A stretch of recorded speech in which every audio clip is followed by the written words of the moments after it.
अभी एक और बहुत ही खूबसूरत और तहकीकी, इल्मी और रूहानी खिताब है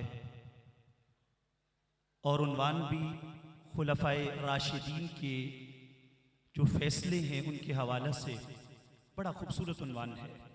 यकीनी तौर पे खुलफाए राशिदीन जो हैं, नबी रहमत सल्लल्लाहु अलैहि वसल्लम ने ये कहकर उनके मकाम और मर्तबे को नुमाया फरमा दिया कि अलैकुम बिसुन्नती व सुन्नतिल खुलफाए राशिदीन अल महदीयीन अद्दू अलैहा बिन नवाजिस। फरमाया तुम पर मेरी सुन्नत लाजिम है और मेरे खुलफाए राशिदीन की सुन्नत लाजिम है। आप अंदाज़ा करें हुजूर जिनकी सुन्नत के लुजूम की बात अपनी सुन्नत के साथ जोड़कर इरशाद फरमा रही हूँ, वो कितनी ऊंची हस्तियाँ हैं।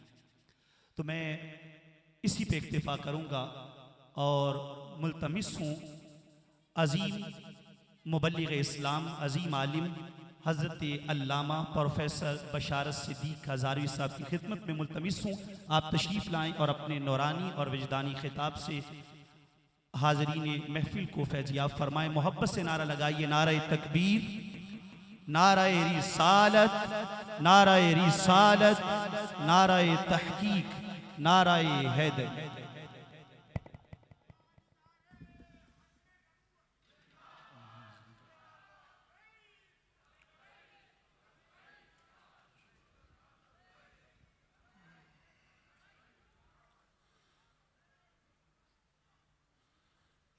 नहमदुहु व नुसल्ली व नुसल्लिमु अला रसूलिहिल करीम।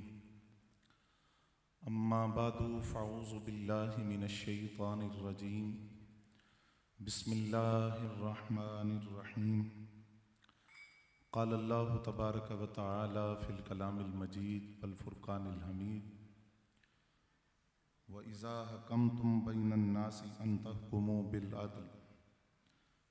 सदक़ल्लाहु मौलानल अज़ीम। क़ाल नबिय्यु सल्लल्लाहु अलैहि वसल्लम अलैकुम बिसुन्नती व बिसुन्नतिल खुलफ़ाइर राशिदीन अल महदीयीन। सदक़ रसूलुहुन नबियुल करीम व नहनु अला ज़ालिका लमिनश शाहिदीन वश्शाकिरीन वल्हम्दुलिल्लाहि रब्बिल आलमीन।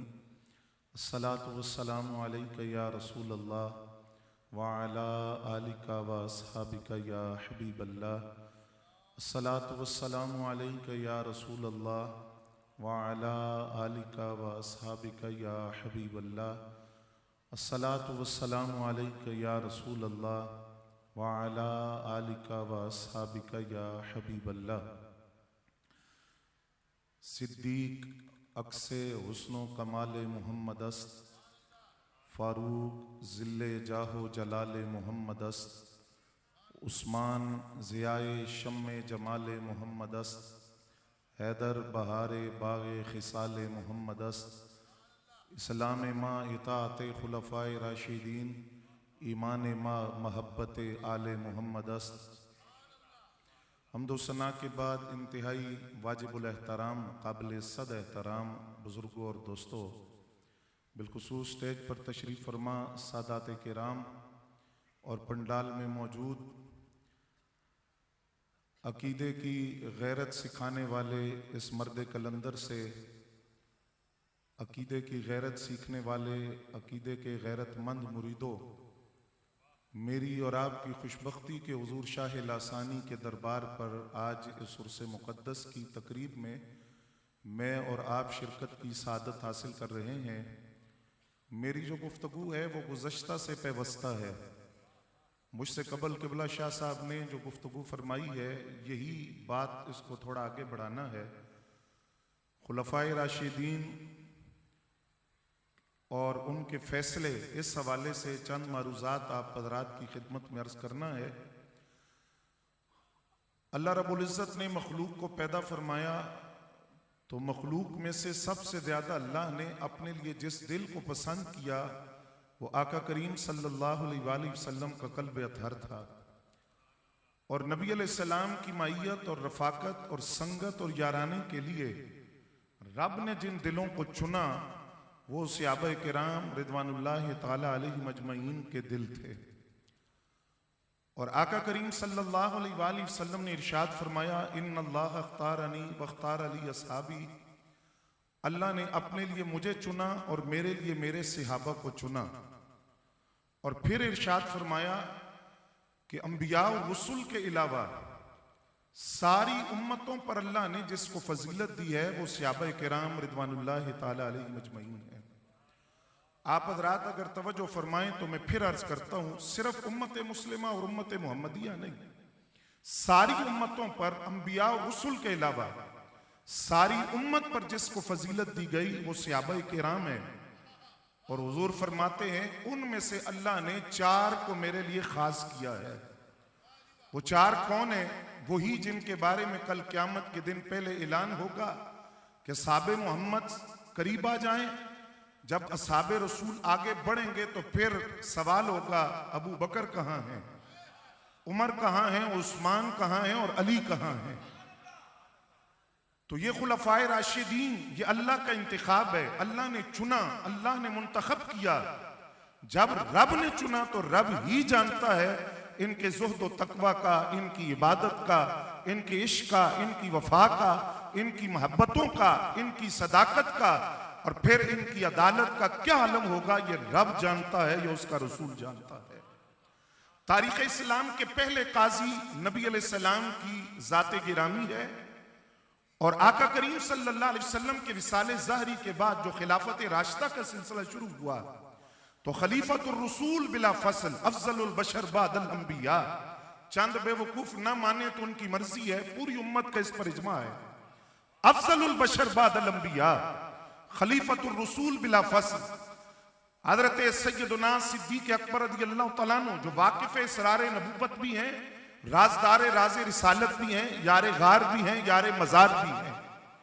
जब आप तख्त खिलाफत पर जलवा फरमा हुए तो आप हज़रात जानते हैं कि आपकी खिलाफत का कम व बेश 2 साला दौर आजमाइशों का, फितनों का, मसाइब का दौर था। लेकिन उन आजमाइशों और फितनों के अंदर हजरत सिद्दीक़ अकबर रज़ियल्लाहु तआला अन्हु ने जो फैसले किए वो उम्मत के लिए रहमत का साहिबान बने। आज किसी खानदान का सरबरा दुनिया से रुखसत हो जाए तो वो खानदान बिखर जाता है, किसी फैमिली का सरबरा दुनिया से चला जाए तो फैमिली बिखर जाती है।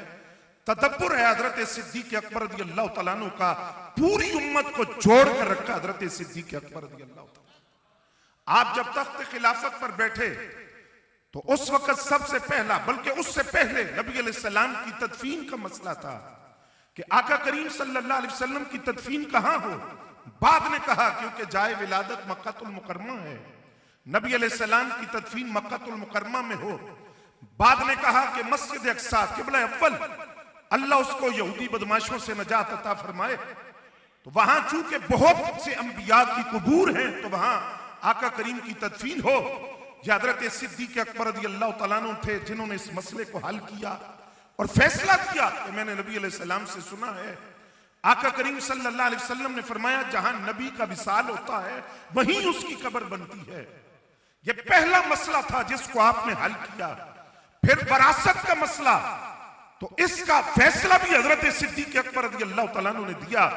फरमाया मैंने नबी अलैहिस्सलाम से सुना अंबियाए किराम अपनी वरासत के अंदर दिरहम और दिनार नहीं, इल्म छोड़कर जाते हैं और उसके वारिस उलमा होते हैं।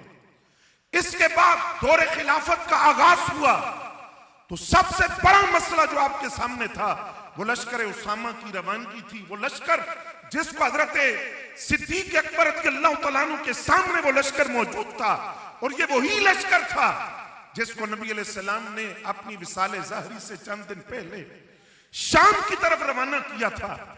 अभी यह मदीना तैयबा के नवाह में था, आका करीम का विसाल हो गया, लश्कर वापस मदीना तैयबा में आया, नबी अलैहिस्सलाम की तदफीन हो गई। अब लश्कर वापस जाए जाना जाए इस पर बात होनी थी। बहुत सी राय थी, एक राय ये थी कि लश्कर वापस ना जाए। क्यों? क्योंकि खबर आ रही है कि फितने उठ रहे हैं, लोग मुर्तद हो रहे हैं, ऐसा ना हो मदीना पर हमला हो जाए। मदीना के अंदर से इतना बड़ा लश्कर अगर बाहर हुआ, मदीने के अंदर इस्लाम का दिफा कैसे होगा? लश्कर को ना भेजा जाए। मैं आपकी तवज्जो चाहूंगा, जरा बुलंद आवाज से सुभान अल्लाह कहें जरा।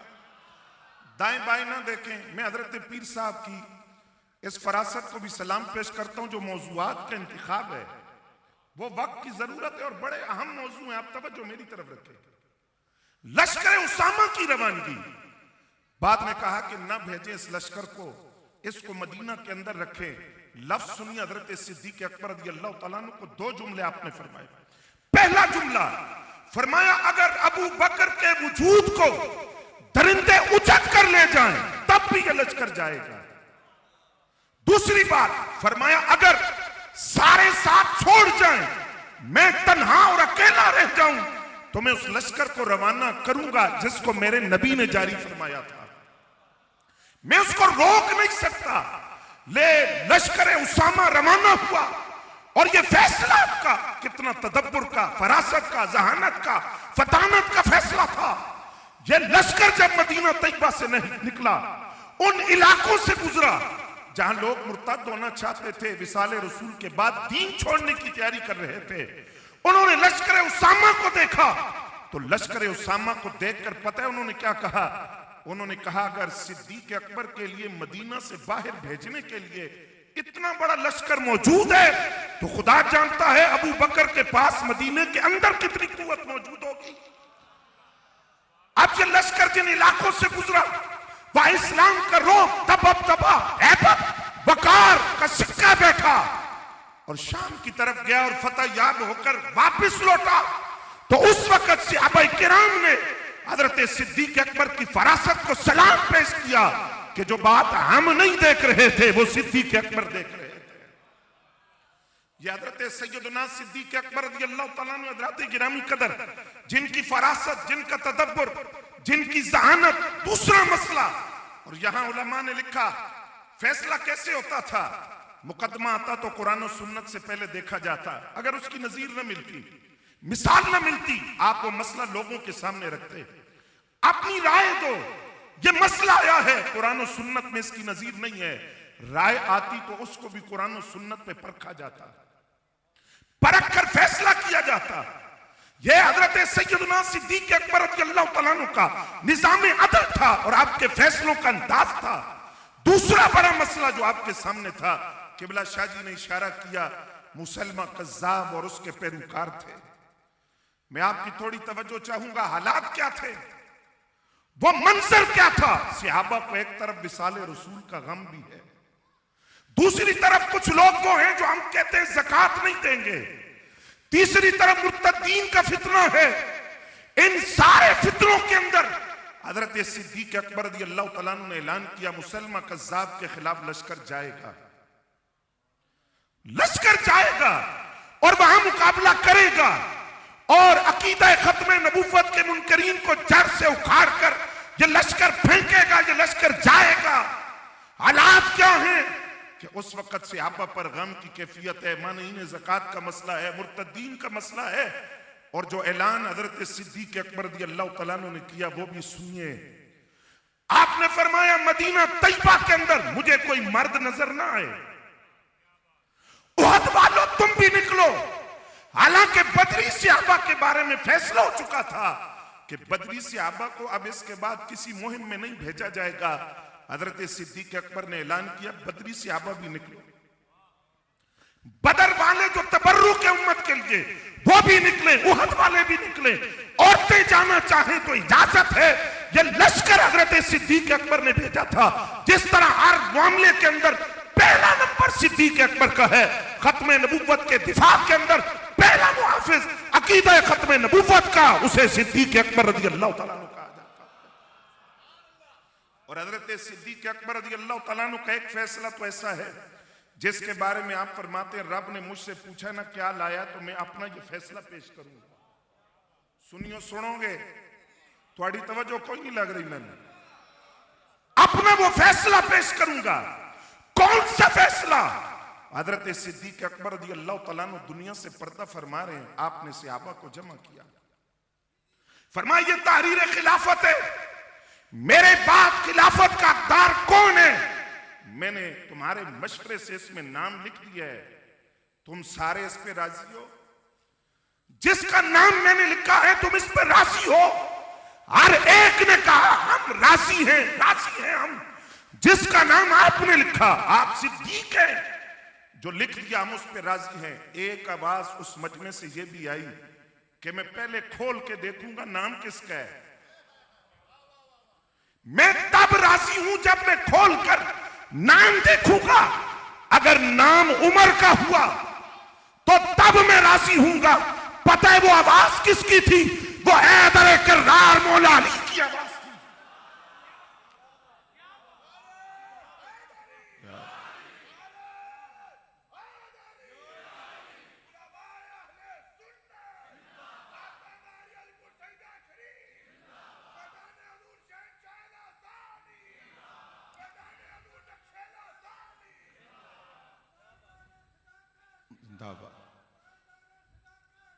अब हज़रात, ये कैसा फैसला था? जिस वक्त ऐलान हुआ, फरमाए मैंने नाम वही लिखा है अली जो तुम चाहते हो, नाम उमर है इसमें। तो एक साहब ने कहा ये आप क्या कर रहे हैं? पहले अपना जमाल दिखाया, अब जलाल दिखाएंगे। हजरत फारूक आजम की तबीयत और मिजाज में तो सख्ती बढ़ी है। तो पता है हजरत सिद्दीक अकबर ने क्या फरमाया? फरमाया अगर रब ने मुझसे पूछा ना क्या लाया, तो मैं ये अपना फैसला बारगाह रब्बुल इज्जत में पेश करूंगा। इलाही मैं तेरे बंदों पर उमर जैसा हुक्मरान छोड़ कर आया। मैंने हजरत उमर को तेरे बंदों पर खलीफा बनाया है। हजरत सिद्दीक अकबर रज़ियल्लाहु तआला अन्हु का ये फैसला, उसके बाद दूसरे खलीफा राशिद, तारीख भरी पड़ी है, लेकिन जो मेरा वक्त है मैंने उसमें रहकर खुलासा आपके सामने रखना है। दूसरे खलीफा राशिद जिनके बारे में आला हजरत फरमाते हैं तर्जुमाने नबी, कोई नहीं तो बड़ी आवाज आई, तर्जुमाने नबी, हम सुबाने नबी, जाने शाने अदालत पे लाखों सलाम। वो उमर जिसके आदाब पे शहदा सकर, उस खुदा दोस्त हजरत पे लाखों सलाम। और हजरत उमर का अदल तो वो है जिस पर जमीन गवाह, आसमान गवाह, दरिया गवाह, समुंदर गवाह, पहाड़ गवाह। इमाम तकीयुद्दीन सुब्की रहमतुल्लाह अलैह ने लिखा, फरमाया मदीना तैयबा में बड़े जोर का जलजला आया। हजरत फारूक आजम ने हमदो सना की, जलजला न रोका तो जलाल में आ गए। कोड़ा जमीन पर मारा और जमीन पर मार कर फरमाया ए जमीन रुक जा, क्यों कांप रही है? उमर ने तुझसे अदल नहीं किया, उमर ने तेरी छाती पर अदल का निजाम कायम नहीं किया। जलजला रुक गया, ये अदल था कि जमीन भी गवाही दे रही है। और ये हजरत उमर का फैसला था। आज नामूस रिसालत की बात होती है तो ये हवाला जरूर पेश किया जाता है। एक यहूदी और एक मुनाफिक, मुनाफिक जिसने बज़ाहिर इस्लाम का लिबादा उड़ा है, अंदर से गंदा, दोनों का मुकदमा आका करीम सल्लल्लाहु अलैहि वसल्लम की बारगाह में। यहूदी कहता है फैसला नबी अलैहि सलाम करेंगे, और वो जो मुनाफिक है कहता नहीं काब बिन अशरफ करेगा। काब बिन अशरफ रिश्वतखोर था, रिश्वत लेकर फैसले करता था। मुनाफिक कहता है काब बिन अशरफ, यहूदी कहता है, तू कहता है मैंने कलमा पढ़ा है, तो फैसला तुम्हारे नबी से करवाएंगे।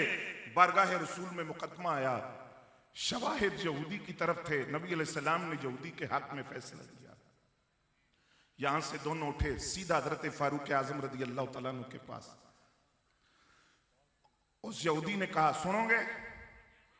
यहूदी ने कहा फैसला तो हो गया है, लेकिन ये मुनाफिक कहता है कि फैसला उमर करेंगे। पर मैं फैसला किसने किया है? कहा आपके नबी ने फैसला कर दिया और फैसला मेरे हक में था। इसने कहा आओ उमर से फैसला करवाएं। मैं ठहरों में करता हूं फैसला। आप खुद भी तो कुफर के खिलाफ नंगी तलवार थे, उठकर गए, अंदर से तलवार उठाकर लाए, तलवार उठाकर लाकर उस मुनाफिक का सर कलम कर दिया। फरमाया जो रसूलुल्लाह का फैसला ना माने, उमर ये फैसला करता उसके लिए। अब उसके खानदान वालों ने शोर डाल दिया, हजरत उमर ने मोमिन कत्ल कर दिया। कुरान की सूरह निसा की आयत उतरी, शान उमर, बोलो ना, शान उमर। आका के सिहाबी का वो शाना याद आता है, बदलकर भेस कलियों में वो जाना याद आता है। नजफ सेहत की माएं जब आटे को तरसती है, उमर तेरी खिलाफत का जमाना याद आता है।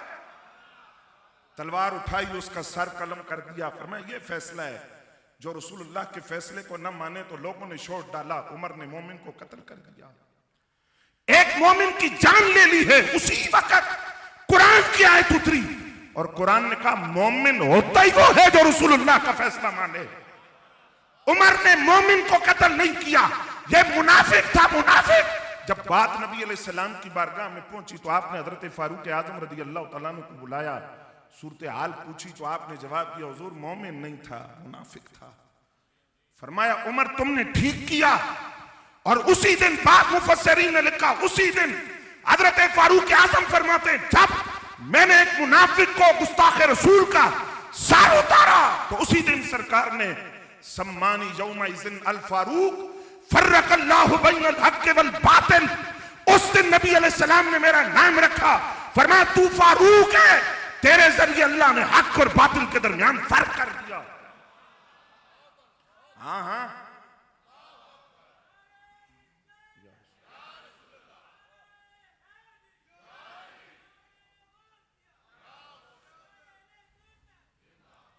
हाँ हज़रात गिरामी कदर, ये वही अदल है, ये वही फैसले हैं जिनमें इंसाफ की गवाहियां समुंदर और दरिया भी देते हैं।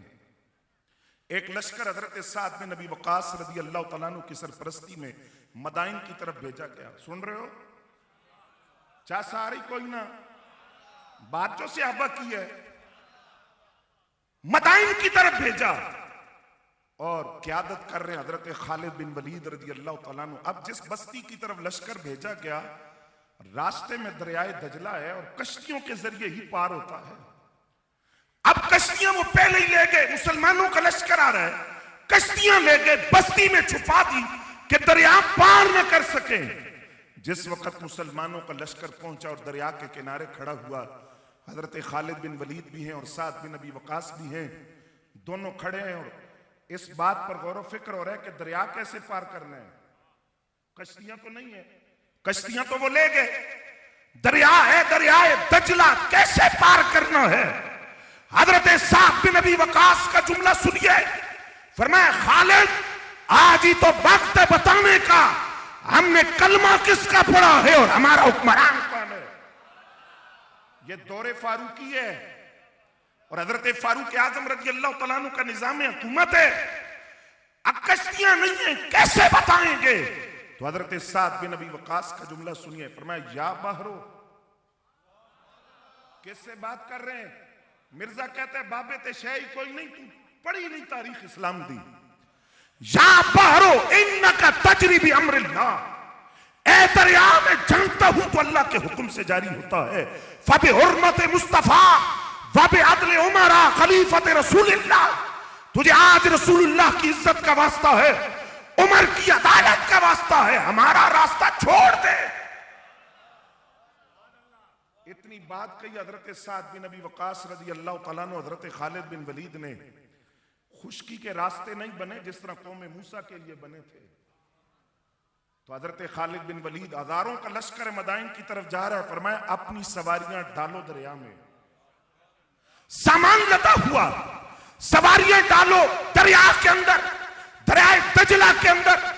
कबो बेश 60,000 का लश्कर है और दरिया दजला के पानी पे घोड़े दौड़ते हुए जा रहे हैं और उनकी टापों से पानी के कतरे नहीं, गर्द और मट्टी उड़ती हुई नजर आती है।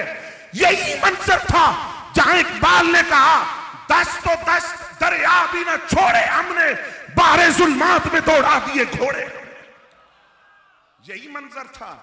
अब मैं आपसे एक सवाल करना चाहता हूं हजरात, उम्मीद है आप तवज्जो फरमाएंगे। जिस उमर की एक सिफ्त में इतनी ताकत हो, नहीं आई आवाज थोड़ी, अदालत अदल इंसाफ, ये सिफ्त है हजरत उमर की, हजरत फारूक आजम रज़ी अल्लाह तआला अन्हु की। एक सिफ्त की ताकत अगर ये है तो फिर वजूद उमर की ताकत का अंदाजा कौन लगा सकता है कि जिसका वास्ता सुनकर दरिया रास्ता छोड़ देते हैं। हजरत फारूक आजम का एक और फैसला जो क्यामत तक रफ्जियों की पीठ पे कोड़े बन के बरसेगा। आवाज नहीं आई थोड़ी? क्या फैसला? ईरान के बादशाह की बेटी हैं, दरबार उमर में आती हैं, लाड में पली हैं, नाज में पली हैं, बड़ा कीमती लिबास पहना हुआ है, सोने जवाहरात से लदी हुई हैं। निकाह किससे होगा? ईरान के बादशाह की बेटी है। तो बहुत से सहाबा ने कहा आप अमीरुल मोमिनीन हैं, अपने बेटे हजरत अब्दुल्ला इब्न उमर से इनका निकाह करें। फरमाया ना, ये शहजादी है, शहजादी, निकाह भी शहजादे से होगा। और शहजादा उमर की नजर में अब्दुल्ला इब्न उमर नहीं, हुसैन इब्न अली है और हसन इब्न अली। फरमाया जाओ बुलाओ। इमाम अली मकाम आए, हजरत शहर बानो का निकाह हुआ। यह फैसला आपको पता है कहां तक किसके असरात पहुंचे हैं? आज भी राफजी एड़ियां रगड़ के मर जाएंगे, इस रिवायत का तोड़ नहीं पेश कर सकते। यह निकाह हुआ और आप ये बात भी जानते हैं कि करबला में इमाम अली मकाम के एक साहबजादे थे, इमाम ज़ैनुल आबिदीन रज़ी अल्लाह तआला अन्हु। सुन रहे हो कोई ना? वो इमाम अली मकाम की इसी जोजा के बेटे थे।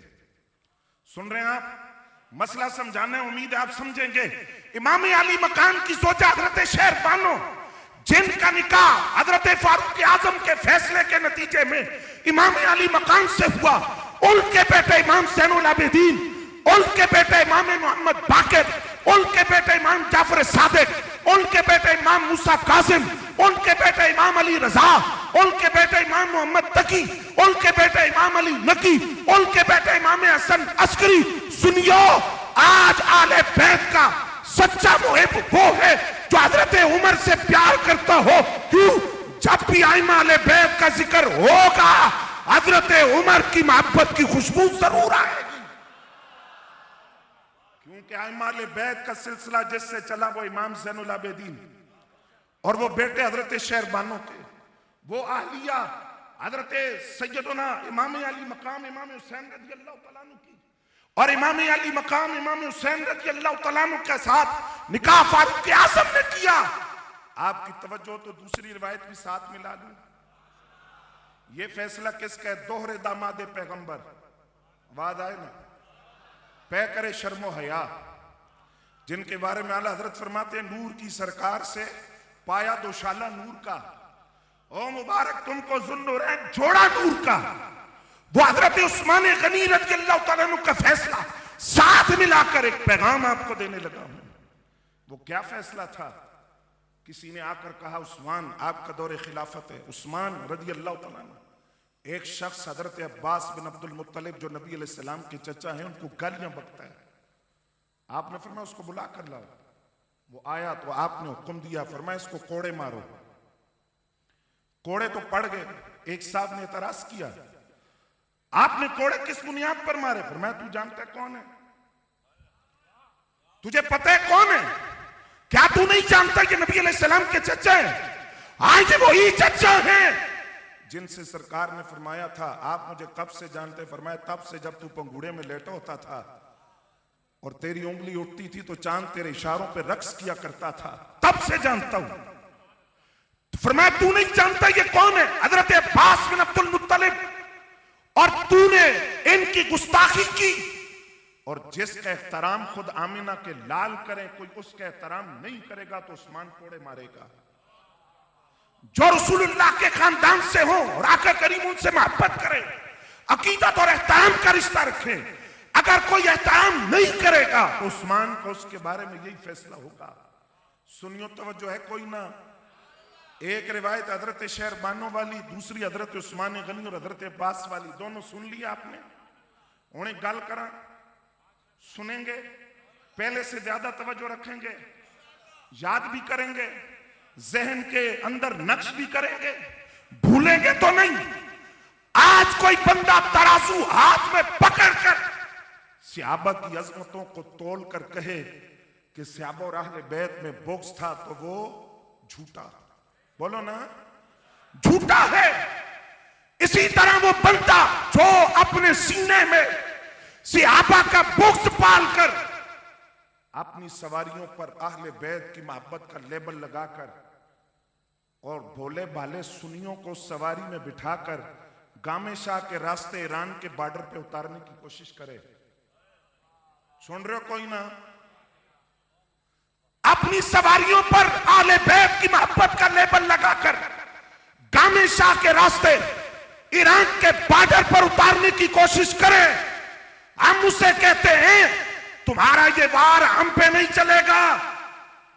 जिन्होंने सरहद के मैखाने से अकीदे की गैरत के जाम पिए हो और बरेली के में कदे से अकीदे की गैरत के जाम पिए हो, 11वीं वाले पीर की बारगाह से बगदाद से अकीदे की गैरत के जाम पिए हो और हुजूर शाह लासानी के इल्मी रूहानी दस्तरख्वान से अकीदे की गैरत का फैजान हासिल किया हो, वो कल भी यही कहते थे।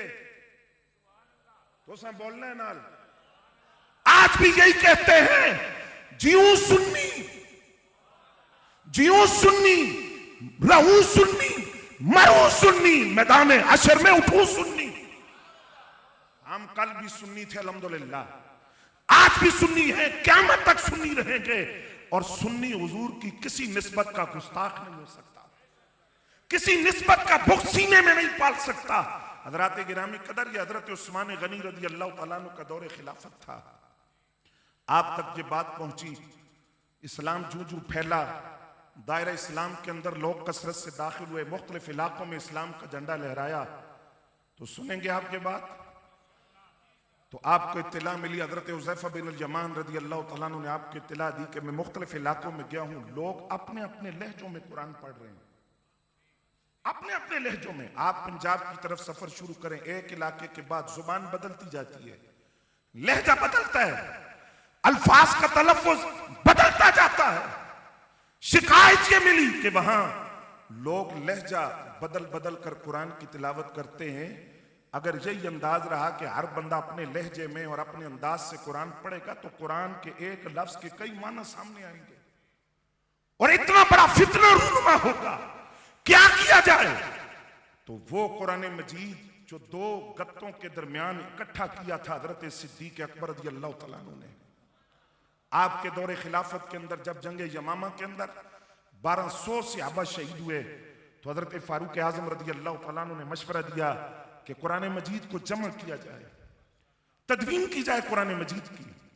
यह फैसला हजरत सिद्दीक अकबर रज़ी अल्लाह तआला अन्हु ने किया, कुरान एक जगह जमा हुआ और उसका वो नुस्खा हजरत हफ्सा बिनते उमर रज़ी अल्लाह तआला अन्हु मां के पास था। हजरत उस्मान गनी ने वो नुस्खा मंगवाया और वो नुस्खा मंगवा कर आपने मुख्तलिफ इलाकों के अंदर भेजा और फरमाया कि कुरान लुगत कुरैश के मुताबिक पढ़ा जाएगा, एक ही लहजे से पढ़ा जाएगा और पूरी उम्मत को कुरान पढ़ने के एक अंदाज पर जिसने इकट्ठा किया और जामिउल कुरान का लक़ब पाया वो हजरत उस्मान गनी है। उनका ये फैसला कैसा फैसला था कि हजरत मौला अली मुर्तजा फरमाते हैं, उस्मान के बारे में जब भी बात करो खैर की बात किया करो, भलाई की बात किया करो। क्यों? फरमाया इसलिए उस्मान वो है जिनका उम्मत पर इतना बड़ा एहसान है कि उनके फैसले के नतीजे में पूरी उम्मत कुरान पर जमा हो गई। वरना आज कुरान कोई अपनी जुबान में पढ़ता, दूसरा अपनी जुबान में अपने लहजे में पढ़ता, कुरान का माना बदल जाता। यह फैसला हजरत उस्मान गनी रज़ी अल्लाह तआला अन्हु का था। और चौथे खलीफा राशिद, आवाज कोई नहीं दौड़ी, फातिह खैबर, दामादे पैगंबर, बाबे मदीनतुल इल्म, ताजदार हलता, हैदर कर्रार, मौला अली मुर्तजा शेर खुदा रज़ी अल्लाह तआला अन्हु। हर गुलेरा रंगो बुए दीगर, हर फूल की अपनी खुशबू और अपना रंग होता है। आका करीम के वो जो चमनिस्तान सहाबा था वहां किसी में सदाकत की खुशबू आती थी, किसी में अदालत का रंग नुमाया था, किसी में हया का रंग नुमाया था। मौला अली मुर्तजा वो है जिन्होंने जुबान रिसालत से एजाज पाया।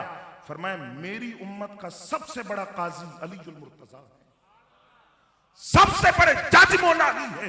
यही वजह है कि दौर सिद्दीक अकबर का मुशीर मौला अली। नहीं आई आवाज?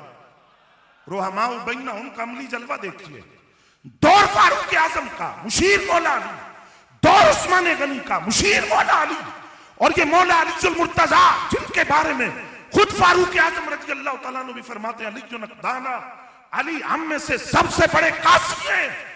और मौला अली से पूछा कि यह सलाहियत मिली कैसे कि कोई मामला आता है आप फौरन फैसला कर देते हैं, फरमाया पता है ये सलाहियत कैसे मिली है? फरमाया सुनो ये सलाहियत मुझे कैसे मिली, तवज्जो फरमाएंगे। फरमाया मुझे नबी अलैहिस्सलाम ने यमन की तरफ भेजा काजी बनाकर, मनसब कज़ा पर फाइज किया।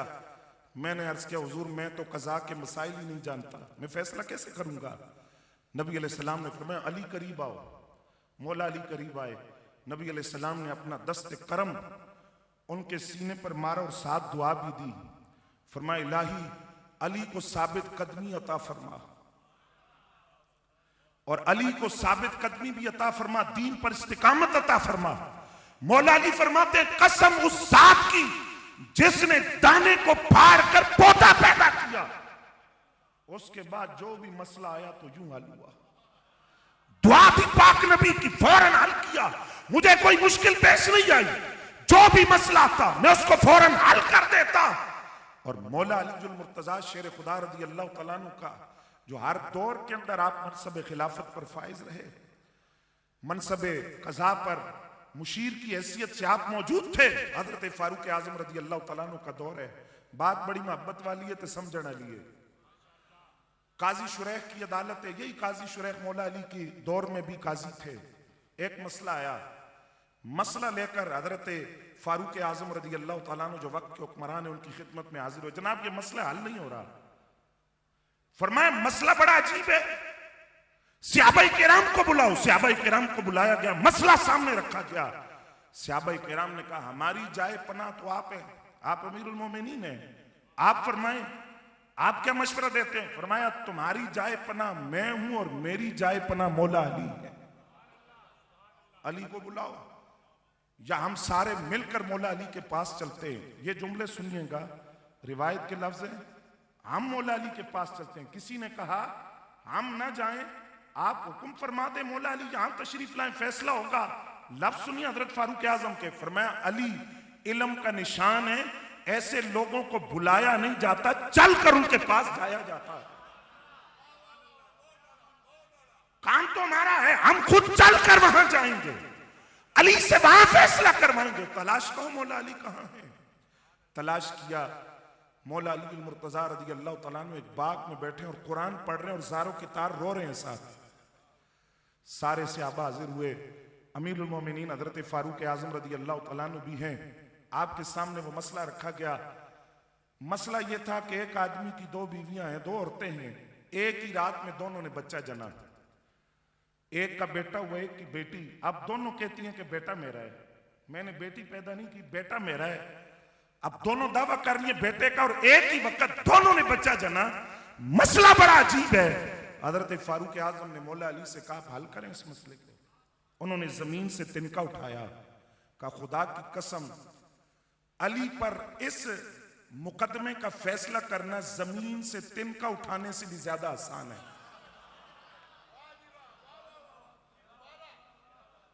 अली पर इस मुकदमे का फैसला करना जमीन से तिनका उठाने से भी ज्यादा आसान है। अभी फैसला करता हूं। फरमाया वो औरतें कहां हैं? औरतें आई। फरमाया इनको पर्दे में ले जाओ, इनसे कहो कि दो बर्तनों में अपनी अपनी छाती से दूध निकाल कर लाएं। कुरान से फैसला कर रहे हैं मौला अली। दूध निकाल कर लाया, वजन किया गया। जिस औरत के दूध का वजन ज्यादा था, फरमाया बेटा इसका है, बेटी दूसरे की है, दूसरी औरत की है। सवाल हुआ कैसे फैसला किया आपने? फरमाया कुरान कहता है लिज़्ज़करि मिस्लु हज़्ज़िल उन्सयैन, औरत के मुकाबले में मर्द के लिए दो हिस्से हैं।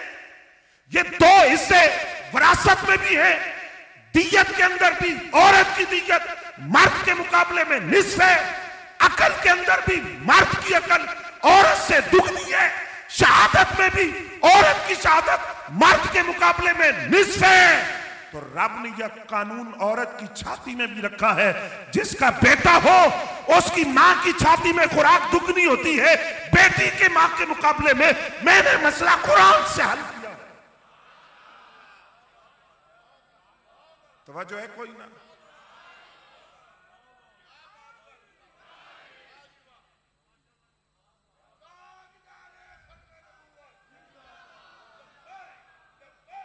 लब्बैक या रसूल अल्लाह।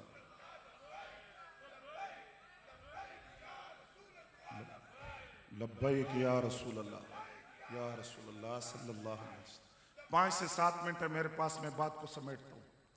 अब ये फैसला हुआ तो हजरत फारूक आजम रज़ी अल्लाह तआला अन्हु के लफ्ज़ सुनिए। फरमाया, अली, वो मुश्किल और वो शहर जहां मैं तन्हा हूं, आप ना हो, मैं पनाह मांगता हूं ऐसी मुश्किल से। मैं ऐसे शहर से पनाह मांगता हूं जहां आप मेरे साथ ना हो। ऐसी मुश्किल जिसमें अली आप मेरे साथ ना हो, मैं पनाह मांगता हूं। दूसरा मुकदमा जो बड़ा दिलचस्प है और आपने बारहा मर्तबा सुना होगा, लेकिन मौला अली की फरासत देखिए। 2 आदमी, एक के पास 3 रोटियां, एक के पास 5 रोटियां हैं, किसी सफर पर निकले, खाना खाने बैठे तो एक मेहमान आया। उसने कहा मुझे भी शरीक कर लो, ये भी शरीक हो गया। 8 रोटियां 3 बंदे खा रहे हैं। खाना खा के जाने लगा तो 8 दिरहम उसने दिए, का आपस में तकसीम कर लेना। अब क्या फैसला हुआ? जिसकी 5 रोटियां, तो उसने कहा 5 रोटियां मेरी थी, 5 मैं लेता हूं, 3 तू ले ले, सीधा सीधा साहब है। उसने कहा नहीं, 4-4 लेंगे। क्या करेंगे? 4-4 लेंगे। मैं 3 तेरी रोटियां थी, 5 मेरी थी, सीधा हिसाब है, तू 3 ले ले, 5 मुझे दे दे। कहा नहीं, 4-4 लेंगे। बात बड़ी तो कहा चलो मौला अली के पास। मौला अली के सामने मुकदमा आया। आपने फरमाया बेहतर है जो फैसला आपस में कर लो तो ठीक है, मैं करूंगा तो फिर मनना भी पड़ेगा, मैं मनवाऊंगा भी फैसला। उन्होंने कहा नहीं आप करें। फरमाया अच्छा फिर सुनो, तुम्हारे पास रोटियां थी 3, दूसरे के पास थी 5, कुल कितनी रोटियां हुई? 8। खाने वाले 3, तो 8 रोटियों में से हर रोटी के 3 टुकड़े करो तो कुल कितने टुकड़े हुए? 24। कितने हुए? 24। खाने वाले 3, इसका मतलब है हर बंदे ने 8 टुकड़े खाए हैं। फरमाया किसी ने ज्यादा कम तो नहीं खाया? कहा नहीं, बराबर बराबर। फरमाया हर बंदे ने 8 टुकड़े खाए हैं। ऐसे ही है? तो फरमाया देखो तुम्हारी थी 3 रोटियां, उसके बने 9 टुकड़े, 8 तो तुमने खुद खा लिए, 1 तुमने दिया मुसाफिर को। तुम्हारी रोटियां थी 5, उसके टुकड़े बने 15, 8 तुमने खुद खाए, बाकी बचे 7 टुकड़े इसने दिए जिसकी 5 रोटियां थी, तेरी 3 थी, 8 टुकड़े तो तू खुद खा गया, 8, 1 टुकड़ा, 9 टुकड़ों में से 1 बचा, वो तूने मेहमान को दिया, इसने 7 दिए, उसके 8 पूरे हुए। अली का फैसला ये है 1 दिरहम तुझे मिलेगा, 7 इसको मिलेंगे। फरमाया हुण काजी मानेंगे? फरमाया मनना पेगा, मैंने तो पहले कहा था आपस में फैसला कर लो तो आसानी रहेगी। अब ये मेरा फैसला है।